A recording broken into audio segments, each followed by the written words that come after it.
welcome back to the channel. You know who it is by now. Jimothy. Now, ladies and gents, I have definitely been in the lab doing my research, collecting cards, waiting for the mail to come, and definitely thinking about a whole load of decks I'm going to be building and showing to you guys on the channel. I've also managed to get a rig set up. Shout out to Rorschach who actually enabled my rig, so we should be able to bring you some more interesting live duels, so to speak. So definitely keep in the pipeline for that. But anyway, on to today's topic, which is in fact Sunvalons. Now, this is a bit of a memey enemy deck that's not really going to be doing anything competitive, but it's definitely a fun deck to play, and I've been messing around with it. It's quite not the final build, but it's definitely something that could potentially be worked on in the future. So definitely get at me in the comment section below with your pros, your cons, and your tips on how to improve this deck, because there are a lot of ways to play it. So starting us off, we have got triple Sunseed Genius Loci. This is a normal vanilla monster that you kind of like need to have on your field or in your graveyard to be able to get a lot of your plays going. The deck revolves around this as your play starter, so you do definitely need to tutor it out the deck in a variety of ways, as well as recycle it in the graveyard. So definitely a free of. It's kind of like the heart and soul of the deck, despite it being a vanilla. Next up, we are running triple Sunseed Shadow. So basically this is an extender. If you've got a normal plant monster on the field, you can special summon this card onto the field from your hand. Also, if this card is in the graveyard, you can banish it, target a link monster, and then special a link monster with the same name but negate its effects. It basically allows you to link climb. It's an extender in both sense of the word, basically. So you definitely want to max out on this, in my opinion. Next up, another card that I'm playing at 3, which potentially doesn't need to be at 3, but I've got it at 3 at the moment. So Sunvalon Maiden, she is basically a targeting protection for one of your plant monsters, and you can special summon her onto the field and negate an effect that targets. A little bit like Soravis, the Ancient Ascendant, but on top of that, she also protects your spells and traps, so your Sunvalon spells and traps basically, and protects them from being targeted. So she is quite useful, to be honest, as just an additional hand trap, so to speak, which allows some of your plays to go through depending on what hand traps your opponent's using. If it's got effect Veiler or anything like Infinite Impermanence, then you can definitely use this card to just mitigate some of those effects. So triple Sunvalon Maiden, you don't necessarily need to play it at 3, you could play it at 2. Now, so some more of the Sunvalon stuff. You have got Sunseed Twin.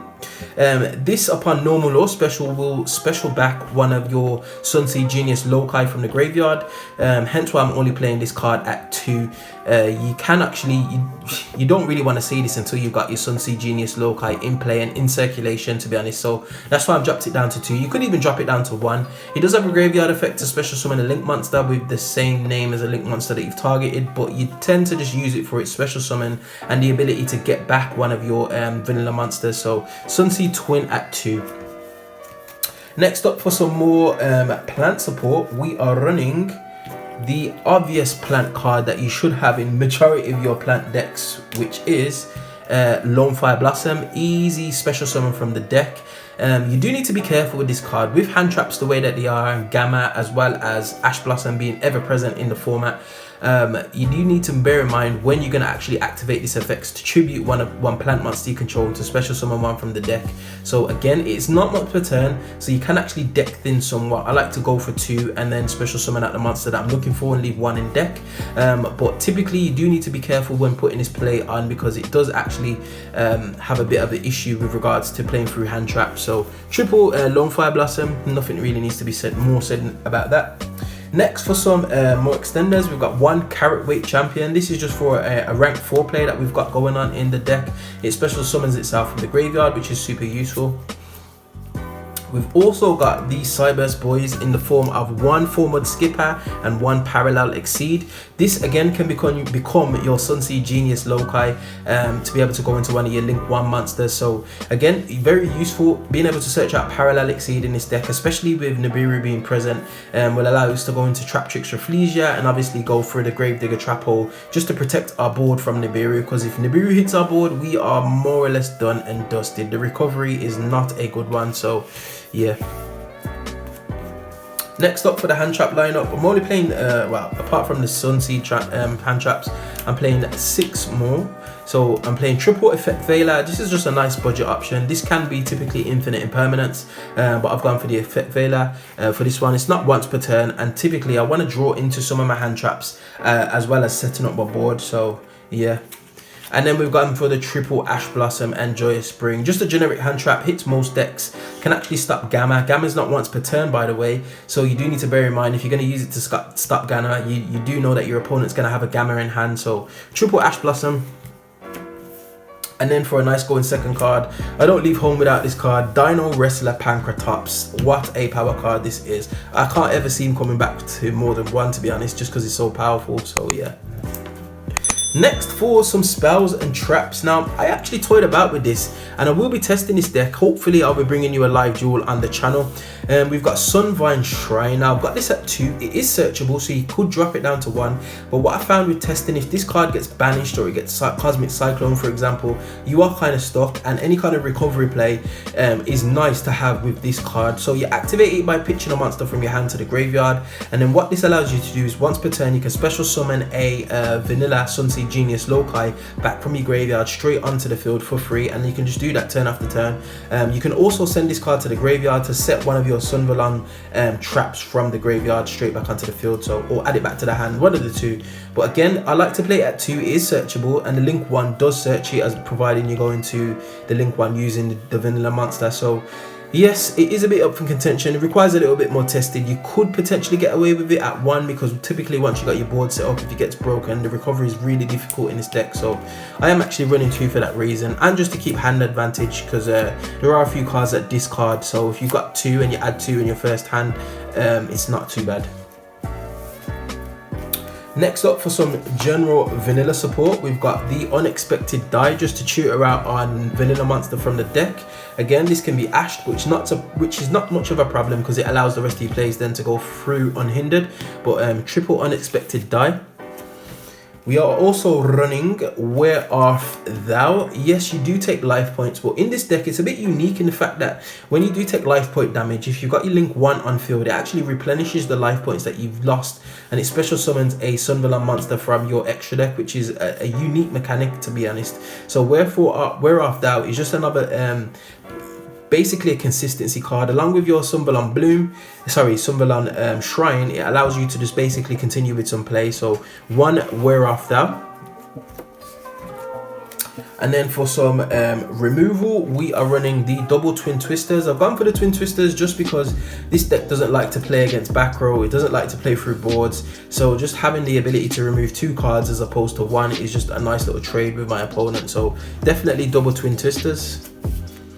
We are also running the Power 1-ofs in the form of Pot of Avarice, Raigeki, and Monster Reborn. I would actually run a Core by the Grave as well, but I can't find it, to be honest. It could be anywhere. Pot of Avarice, particularly in this deck, you do spam a lot and you go through a lot of your Link monsters, especially if you're not summoning them correctly. There's no way to recycle them, so Pot of Avarice is just a nice one-off. You could potentially bump it up to 2, but you would have to take out a few cards, and you don't want to really see you don't want to see turn 1 basically. You want to see typically turn 2 if you manage to make it that far. So yeah, Raigeki and Monster Reborn need no introduction.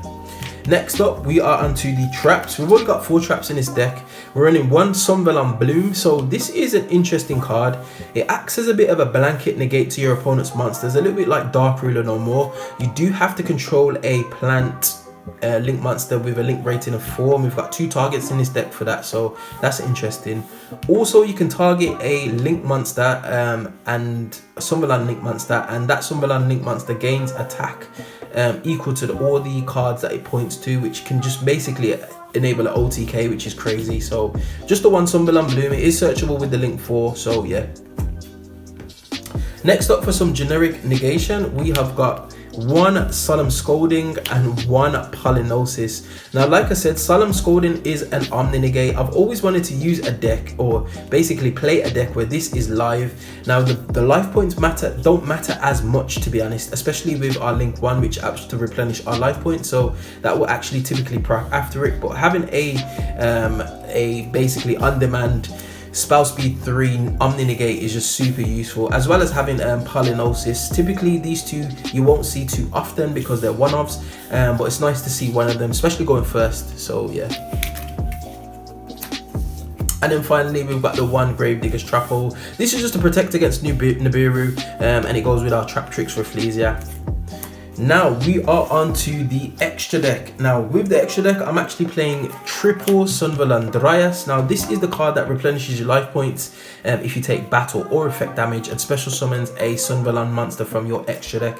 You do need to bear in mind that it's not correctly summoned, so then you can't then special summon that monster out of the graveyard, so you do need to bear that in mind. It does search for your Sunvalon spell upon its link summon, providing you use the vanilla monster. So I've just decided to max out on this. I'm not too sure if these ratios are correct, by the way.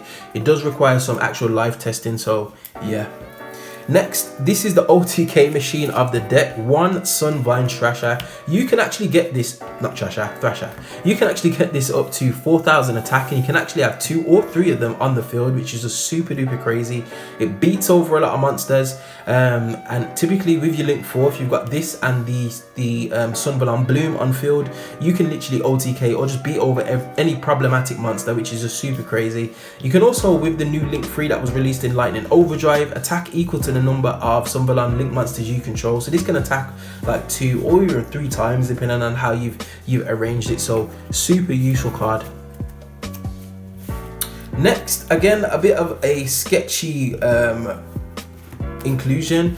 Sunvalon Dryas and Sunvalon Dryades. Sorry, Daphne and then Sunvalon Dryades. The Link 2 Sunvalon is not as useful as the Link 1 or the Link 4, but I'm playing it nonetheless. I might as well actually put the Link 3 in as well. I'm playing these two. Typically when I was going through my combos, when I was just doing a few test hands, I was link climbing up through these, so that's why I've decided to keep these guys in. Sunvalon Daphne is useful because it's an extra link monster that allows you to recycle some of your link monsters, especially the ones that haven't been correctly summoned. So she's useful in that sense. I don't have to wait to draw into my pot of avarice to put back a couple of link monsters, so that's why I've included her in this deck.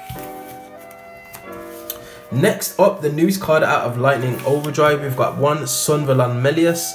This actually special summons your vanilla monster back from the graveyard, so it allows you to go into your Link 4 because your Link 4 only requires 2 plant monsters.